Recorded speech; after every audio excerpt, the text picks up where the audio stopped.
کو اس یاد کو تازہ کر رہی. حضرت خلیل اللہ کے ہاں اولاد نہیں ہے. حضرت سارہ کے بعد حضرت ہاجرہ سلام اللہ علیہ سے نکاح فرمایا اور اللہ تعالیٰ نے حضرت ہاجرہ کے بطن سے ایک پیارا بیٹا عطا کیا جس کا نام اسماعیل رکھا. لیکن آزمائش یہ آئی، حکم یہ ہوا کہ میرے خلیل اگر مجھ سے محبت کرتے ہو تو اپنے اس بیٹے کو اور اپنی اہلیہ کو وادی غیر ذی زرع میں چھوڑ آؤ. اور اللہ کے حکم کی تعمیل کرتے ہوئے اپنی زوجہ کو اور اپنے نونہال بیٹے کو وہاں چھوڑائے. پھر 13 سال کی عمر کو جب حضرت اسماعیل پہنچے تو حضرت خلیل اللہ ملنے گئے. ایک خواب دیکھا. خواب میں کیا منظر تھا کہ میں اپنے بیٹے کو ذبح کر رہا ہوں. اللہ اکبر! یہ کوئی آسان کام نہیں تھا، لیکن نبی کا خواب بمنزلہ وحی ہوتا ہے. ہمارے خواب شیطانی وسوسے بھی ہوتے ہیں، الجھے ہوئے خیالات کا عکس ادغاث احلام بھی ہوتے ہیں، اور ہمارے کچھ خواب اچھے بھی ہوتے ہیں. نبوت کا 46واں حصہ بھی خوابوں کو کہا گیا ہے، اچھے خوابوں کو. لیکن نبی کا خواب محض خیر پر مشتمل ہوتا ہے اور شیطان کے وسوسے کا نتیجہ نہیں ہوتا. یہ اللہ کی طرف سے نبی کو القاء کی گئی بات ہوتی ہے. اب حضرت ابراہیم علیہ السلام کو خواب یہ آتا ہے کہ میں اپنے بیٹے کو ذبح کر رہا ہوں. 13 سال کا نونہال بیٹا، اور بیٹا بھی وہ جو اللہ سے دعائیں مانگ مانگ کے لیا گیا.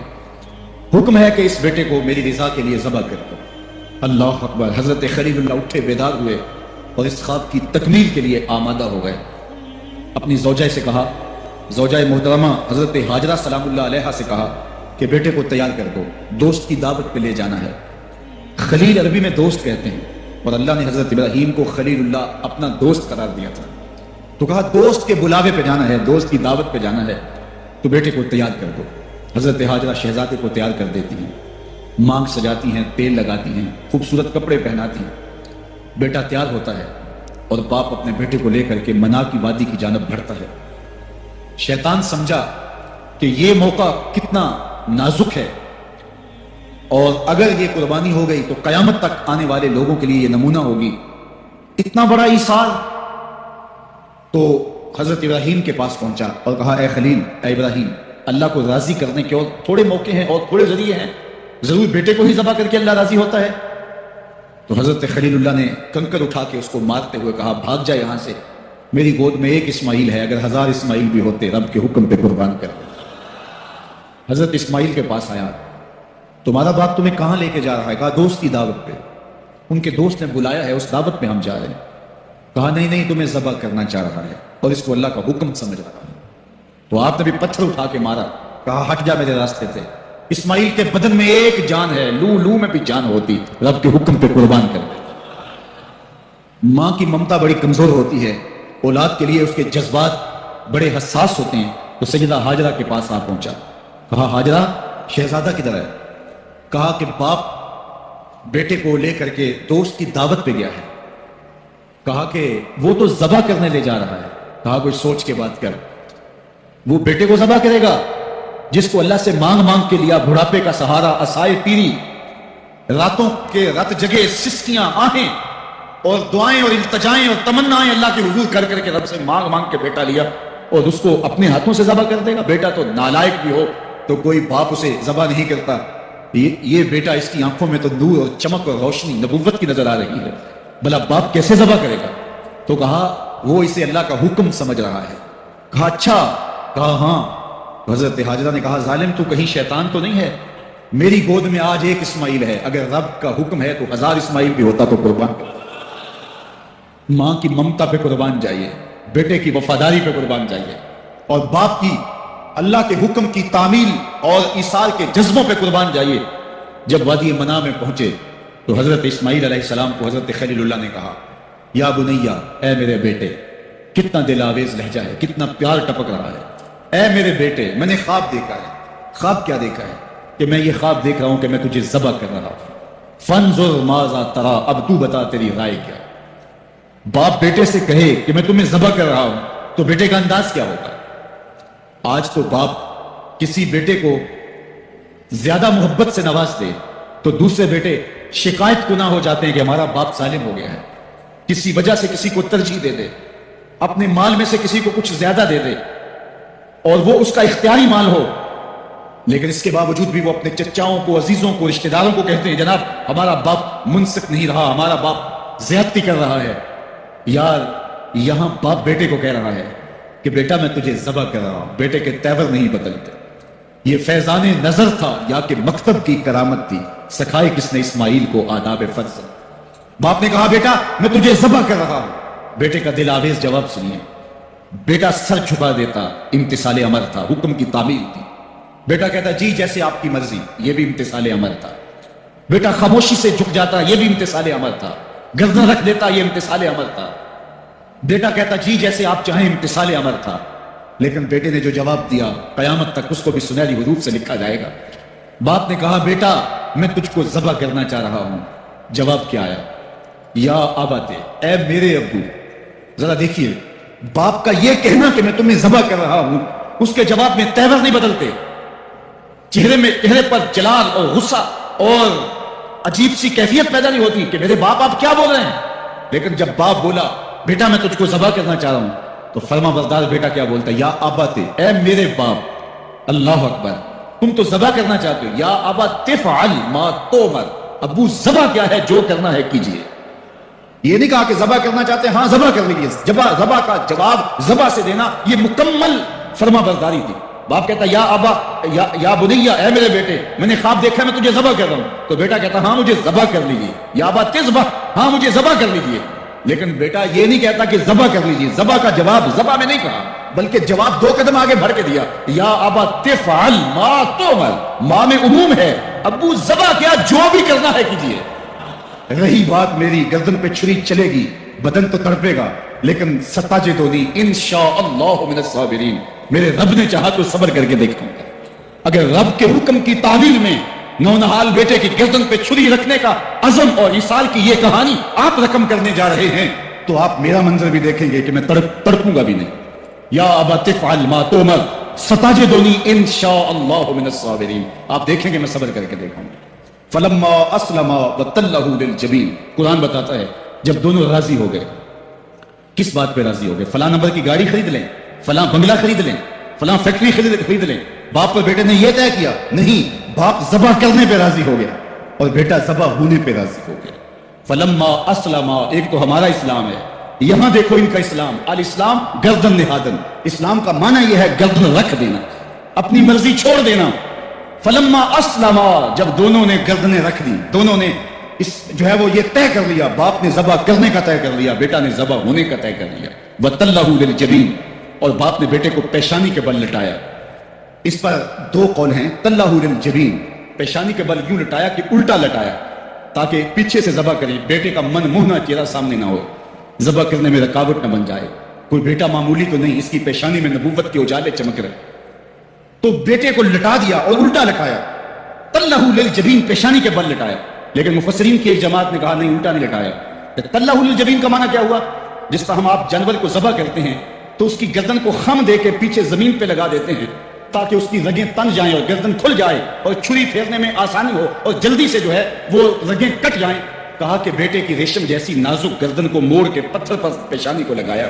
اللہ اکبر، بیٹے کو رسیوں سے باندھا ہوا تھا اور اپنی آنکھوں پہ پٹی باندھی ہوئی تھی، اور یہ بیٹے نے کہا تھا ابو مجھے رسیوں میں جکڑ لے، شدت کی درد ہوگی، کہیں تڑپ نہ جاؤں اور ایسا نہ ہو کہ رب کے حکم کی تعمیل میں آپ کو تاخیر نہ ہو۔ تو باپ نے اپنے ہاتھوں سے اپنے بیٹے کو جکڑا تھا، لیکن جو ہی چھری پکڑ کے باپ بیٹے کو ذبح کرنے لگا، بیٹے نے آواز دی ابا جان رک جائیے۔ کیوں بیٹا، پروگرام تبدیل ہو گیا؟ کہا نہیں، یہ میری رسیاں اتار دیجیے۔ بیٹا کیوں اتاروں، خود تو کہا تھا مجھے رسیوں سے جکڑ لو۔ ابا جان میری رسیاں اتار دیجیے، کہیں کل کا مورخ یہ نہ لکھے باپ ذبح کرنا چاہتا تھا، بیٹا ہونا نہیں چاہتا تھا، باپ نے باندھ کے کیا، کھول دیجیے رسیاں، نہیں تڑپوں۔ اللہ اکبر، رسیاں کھول دی جاتی ہیں۔ کائنات نے ایسا منظر کبھی دیکھا نہیں تھا، چشم فلک نے ایسا نظارہ کبھی کیا نہیں تھا۔ منا کی وادی ہے، فولاد جیسے پگھلے ہوئے پہاڑ ہیں، آسمان سے فرشتے بھی جھک جھک کے حوریں غلمان اور رضوان جنت بھی دیکھ رہے ہیں، مالک قیامت آنے والی ہے۔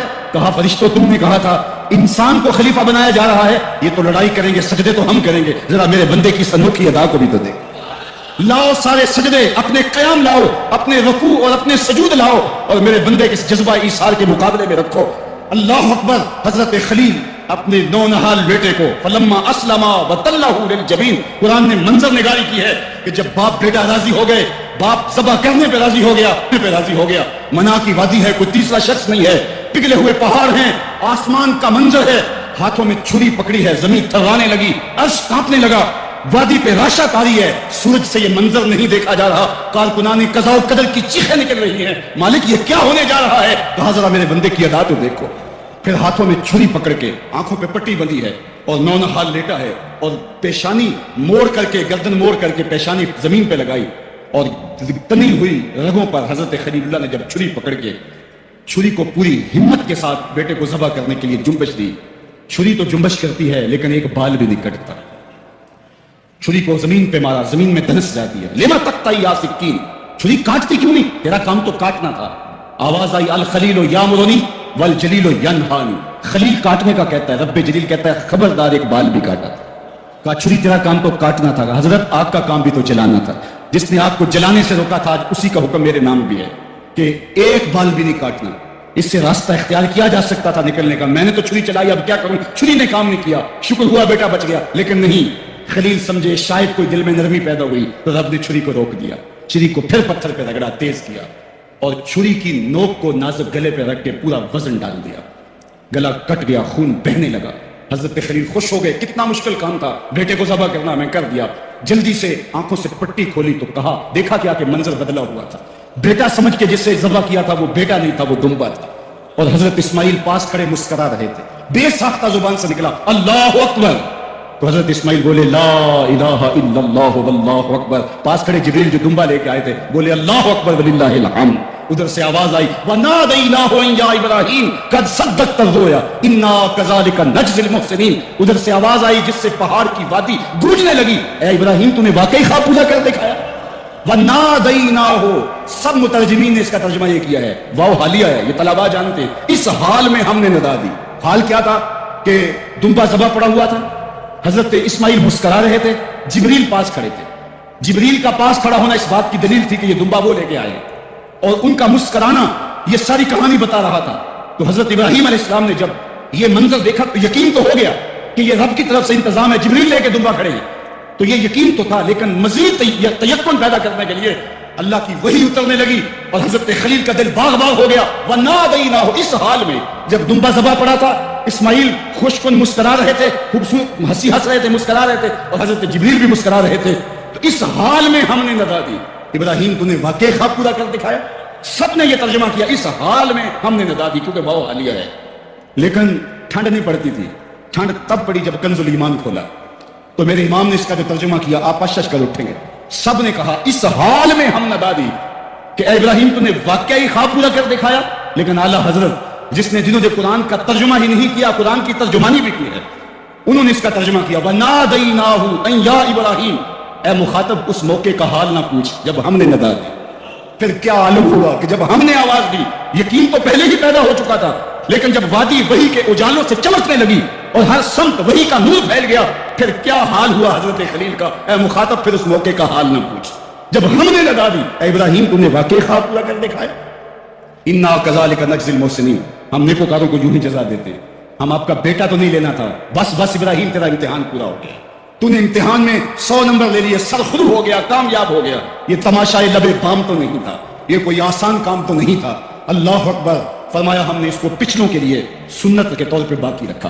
سلام علی ابراہیم, ابراہیم تیرے اوپر سلام.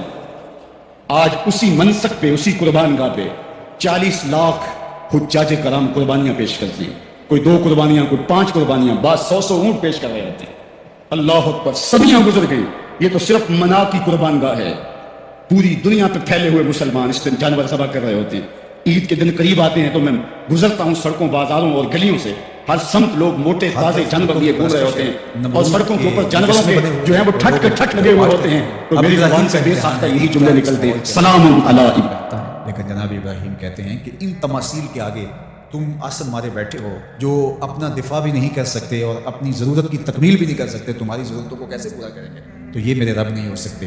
شمس و قمر کو, چاند کو, سورج کو, ستاروں کو پوچھتے ہو, اچھا یہ چاند, یہ ستارے رب ہے. تو جب ڈوب گئے تو کہا کہ جو ڈوبنے والے ہیں وہ میرے رب تو نہیں ہو سکتے. مجھے رب کی ضرورت پڑ جائے, رب ڈوبا ہوا ہو تو مجھے تو وہ چاہیے جو ہر وقت حاضر ہو. تو میں تو اس رب کی پوجا نہیں کر سکتا. یہ ان کے شعور کا امتحان تھا اور اس شعوری امتحان میں پورے نکلے. پھر اس کے بعد اگلا امتحان تھا کہ وہ اس شعور کو بیان کرنے کی طاقت بھی رکھتے ہیں کہ نہیں. پھر بت کدا ٹوٹتا ہے، نمرود کا دربار سجتا ہے، اور وہاں جو خطبہ حضرت ابراہیم نے دیا زمانے نزول، جب کلہاڑا اس بڑے بت کے کندھے پہ رکھ دیا اور باقی سارے بتوں کا تیا پانچا کر کے رکھ دیا، جب وہ میلے سے واپس آئے تو ابراہیم بڑی بے نیازی سے بولتے ہیں کہ بڑے نے کیا ہوگا، دیکھو اسلحہ تو اسی کے کندھے پر ہے. تو وہ کہنے لگے ابراہیم تو جانتا ہے یہ بولتے نہیں ہیں، اور حضرت ابراہیم یہی تو لانا چاہتے تھے. پھر جو خطبہ دیا اف لکم ولما تعبدون من دون اللہ افلا تعقلون، افسوس ہے تمہارے اوپر اور افسوس ہے ان پر جن کو تم اللہ کے علاوہ پوجتے ہو. افلا تعقلون، تمہاری کھوپڑی میں دماغ نہیں ہے. اور پھر اللہ کی توحید کا بیان فرمایا. پھر اس کے بعد جان کا امتحان آیا تو پھر جلتے ہوئے شعلوں کے اندر جس طرح ہنس کے داخل ہوا پیر پر، یہ اللہ کا نرالی شان تھی. نمرود نے سوچا تھا جل کے راکھ ہو گیا ہوگا چخا میں، لیکن 40 دن کے بعد جب آگ بجھتی ہے تو حضرت ابراہیم انگاروں سے چلتے ہوئے یوں باہر آتے ہیں جس طرح پھولوں پر کوئی نازنین چل کے آ رہا. پھر 87 سال عمر ہے، اللہ تعالیٰ پھر حضرت ہاجرہ کے بطن سے حضرت اسماعیل کی صورت میں اولاد عطا کرتا ہے. اب اتنی بڑھاپے کی عمر میں اولاد نصیب ہو تو انسان کا جی چاہتا ہے سارے کام کاج چھوڑ کے گھر بیٹھ جاؤں اور میں اپنی اولاد کے چہرے کی بلائیں لوں، لیکن حکم ہوتا ہے اپنی زوجہ کو بھی اور اپنے نو مولود بیٹے کو بھی ایسی وادی میں چھوڑاؤ جہاں کوئی سبزہ بھی نہیں ہو. اللہ اکبر. پھر اسماعیل علیہ السلام کی ایڑیوں کے رگڑنے سے زمزم جاری ہوتا ہے. اب ذرا دیکھیے ایک ایسا امتحان آتا ہے اگر کو ہمالیہ پہ بھی ڈال دیا جاتا اس کا پتا بھی پانی ہو جاتا. فلما بلغ معه السعي، جب وہ ان کے ساتھ چلنے پھرنے کے قابل ہوا. ابراہیم علیہ السلام خواب دیکھتے ہیں اور خواب کیا دیکھتے ہیں کہ میں بیٹے کو ذبح کر رہا ہوں. فلما اسلما، جب دونوں راضی ہو گئے باپ ذبح کرنے پہ اور بیٹا ذبح ہونے پہ. اب باپ کی آنکھوں پہ پٹی لگی ہے، ہاتھ میں چھری ہے، 100 سال کا بوڑھا باپ. جبل صبیر کا دامن منا کی وادی، کارکنان قضاء و قدر دم بخود ہیں. شمس و قمر، یہ منظر آج سے قبل انہوں نے نہیں دیکھا تھا، اور سورج بادلوں کی اوٹ میں منہ چھپانے کی کوشش کر رہا ہے کہ یہ منظر مجھ سے نہیں دیکھا جائے گا. حوروں کی چیخیں نکل رہی ہے، کائنات تھرا رہی ہے، مالک قیامت آنے والی. اور مالک بھی فرشتوں سے کہہ رہا تھا کہ تم کہتے تھے نا کہ سجدے ہم کریں گے، تسبیحات ہم کریں گے، انسان تو دینگا مشتیاں کرے گا. ذرا میرے بندے کی اس ادا کو بھی دیکھو، میرے حکم کی تعمیل پر میرے بندے کی اس انوکھی ادا کو بھی دیکھو. چھری کی نوک حلق کے اوپر رکھ کے پورا وزن ڈال دیا، گلا کٹ گیا، خون بہنے لگا. ابراہیم علیہ السلام ایک عجیب کیفیت میں، کیا کیفیت ہو سکتی ہے میرے پاس تو لفظ نہیں ہے. اللہ اکبر. جلدی سے جو ہے وہ آنکھوں سے پٹی کھولتے ہیں تو دیکھتے ہیں کہ منظر بدلا ہوا ہے. بیٹا سمجھ کے جس کو ذبح کیا وہ تو دمبا تھا، اور اسماعیل علیہ السلام پاس کھڑے مسکرا رہے ہیں، اور پاس حضرت جبریل امین بھی کھڑے ہیں. یہ اس بات کا عملی ثبوت ہے یہ وہ دمبا لے کے آئے. تو بے ساختہ جناب ابراہیم علیہ السلام کی زبان پر جو لفظ آیا وہ یہ تھا اللہ اکبر، اللہ اکبر. حضرت اسماعیل بولے لا الہ الا اللہ واللہ اکبر. پاس کھڑے جبریل بولے اللہ اکبر وللہ الحمد. اللہ نے کہا اے ابراہیم تمہاری قربانی کی سنت کو بھی قیامت تک جاری رکھیں گے، تمہاری زبانوں سے نکلے ہوئے جملے بھی مرنے نہیں.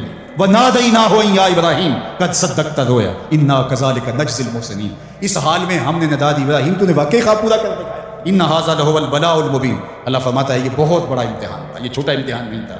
اور پھر میرا رب ہو کے کیا کہتا ہے سلام علی ابراہیم، ابراہیم تیرے اوپر سلامتی نازل. اللہ.